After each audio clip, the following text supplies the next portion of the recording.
नमस्कार दोस्तों, दी सिंह ब्रॉडकास्ट में आपका स्वागत है। आज हम बात करेंगे एक ऐसी जो सीनियर सिटीजन की स्कीम के बारे में, जिसमें सीनियर सिटीजन 60 साल की उम्र के बाद जो अपने पैसे को एक जगह फिक्स रख के उससे अच्छी खासी इनकम कमा सकते हैं।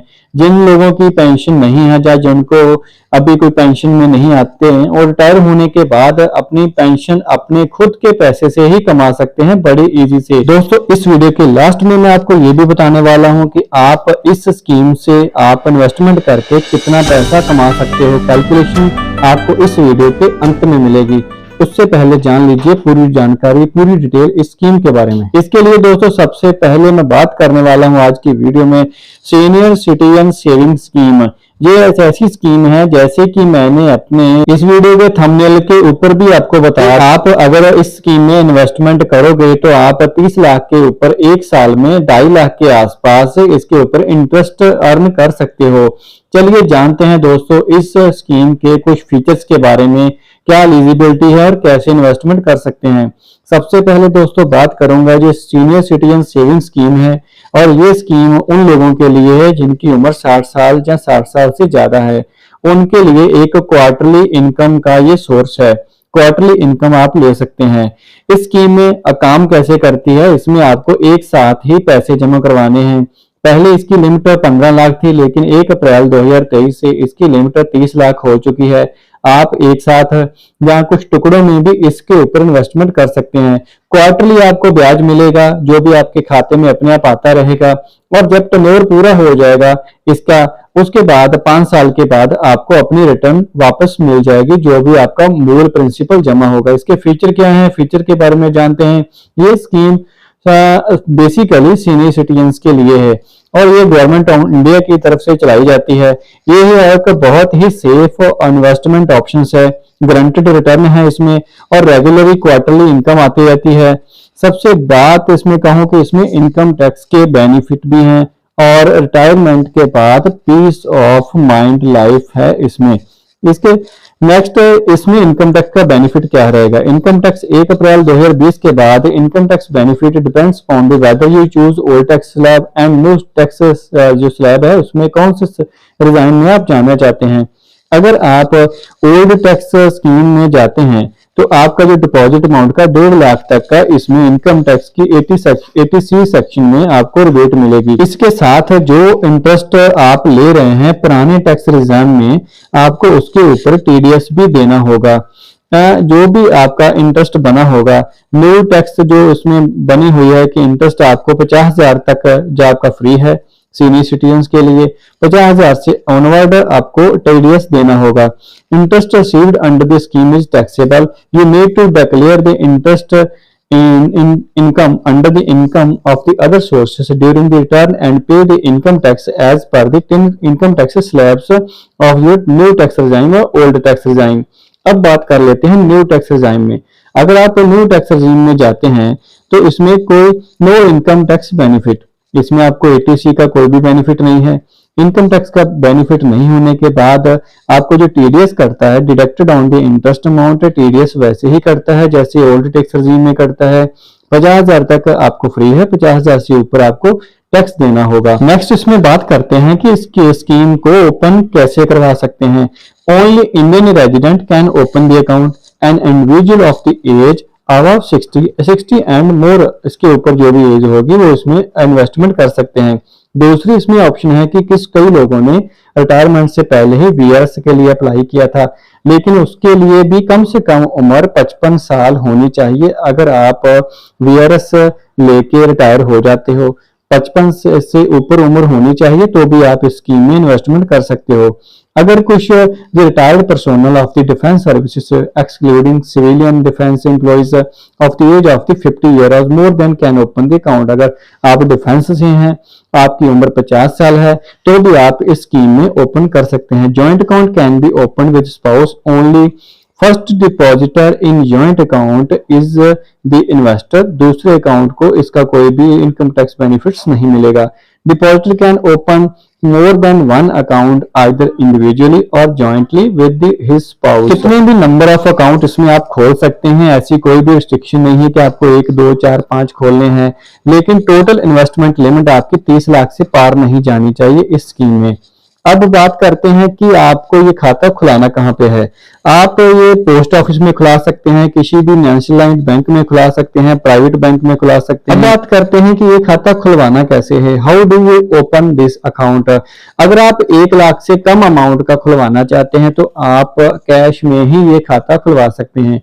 अगर आप 1 लाख से ज्यादा में ये खाता खुलवाना चाहते हैं तो आपको चेक या डीडी देना होगा।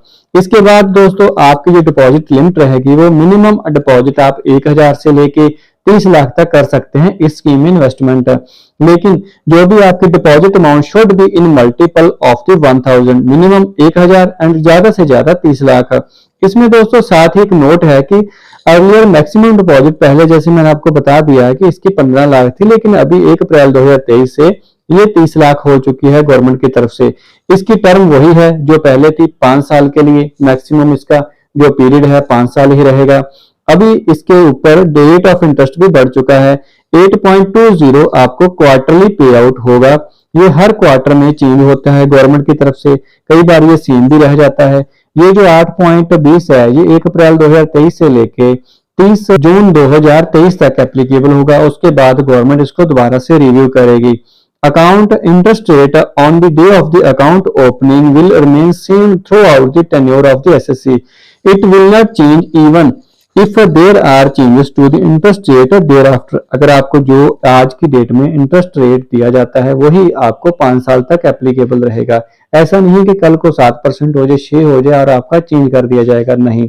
1 अप्रैल 2016 से onward the interest rate for the scheme has been announced on the quarterly basis and note that this used to be on the yearly basis earlier। पहले yearly basis था लेकिन अब इसको quarterly basis पे कर दिया गया है।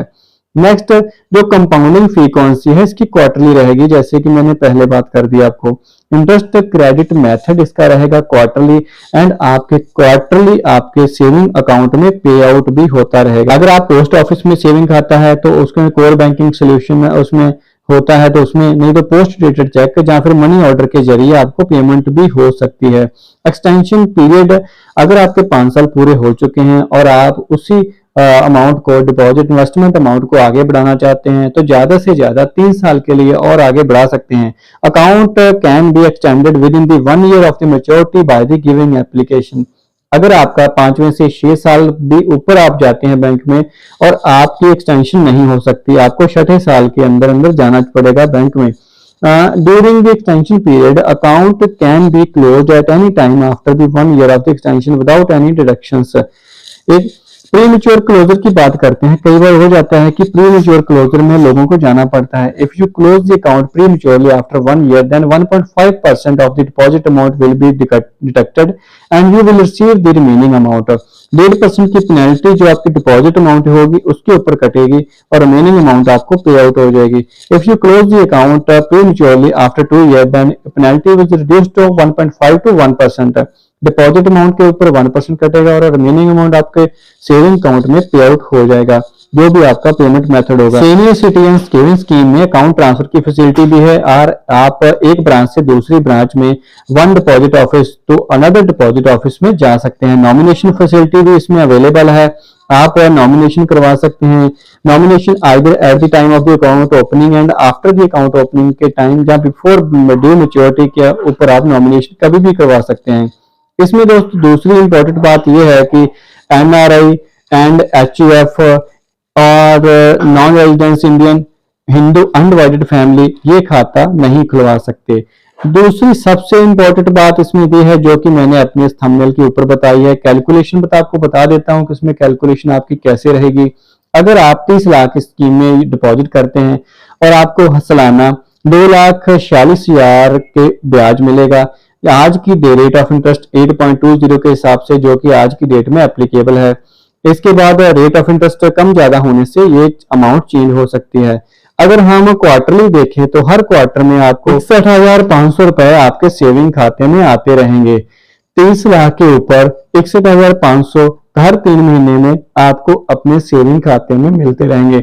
अप्रोक्सीमेट 20,000 प्लस आपको ब्याज, ऐसा ब्याज जो गारंटेड ब्याज है, किसी भी और गवर्नमेंट स्कीम में आपको नहीं मिलेगा। क्वार्टरली आपको मिलता रहेगा और एक बार ये जब लास्ट में जाएगा 12,30,000 अमाउंट आपके सेविंग अकाउंट में क्रेडिट हो जाएगी 5 साल में 30 लाख के ऊपर। अगर आपका इसका एक्सटेंशन पीरियड भी अवेल करते हो तो अप्रोक्सीमेटली ये आपकी 30 लाख की अमाउंट का कम से कम भी 55% अमाउंट आपको रिटर्न वापस मिल जाएगी। ये तो थी दोस्तों सीनियर सिटीजन सेविंग स्कीम के ऊपर आज की हमारी डिटेल इंफॉर्मेशन से वीडियो।